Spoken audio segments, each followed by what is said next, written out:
encounter with God when I cried out at my lowest point.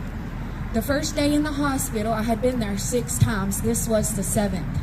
Jesus appeared to me saying, "It is finished." I thought it was the rapture. I dropped to my knees. The orderly was standing beside me going up the elevator.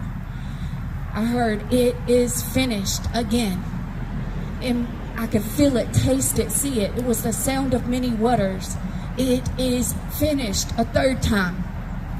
As I got up into the room where they put me, on the little hard mat where they put the people in the hospital, in this kind of hospital, I was there laying there, and that's where Jesus freed me of abortion, of rage, of anger, and just a lot of stuff. He freed me from guilt, and it transformed me to some degree. My family was so surprised. Chuck and me got back together like a week later, and I was a different person. Yet I needed impartation. I needed more. I needed another anointing. So the prophet that came to me in 2010 at Faith Farm, Prophet Khan from Israel, who called me out of 300 people and said God was anointing my hands for healing my head for the glory of God, he anointed me, but I needed another impartation. And David was anointed 3 times for his assignment. So this is God's way. Seeing that David was anointed 3 times, I knew I needed to get to a servant of the Lord. I watched Apostle Kathryn Krick and Daniel Adams casting out demons on YouTube.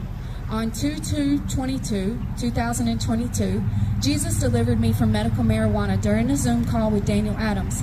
He wasn't even praying for me. I haven't used it since. However, on March 24th, 2022, we drove to Knoxville, Tennessee, and encountered Apostle Kathryn Krick. That day, I renounced molestation, addiction, sorcery, anxiety, division, and more. I was freed from it all that day. I didn't want to go live or put my name as apostle, even though I had the prophecy. But ultimately, Apostle Kathryn said there are apostles here, and God is restoring the 5-fold offices. There were other confirmations, but the prophetic word from the prophet from Israel was the most important to me.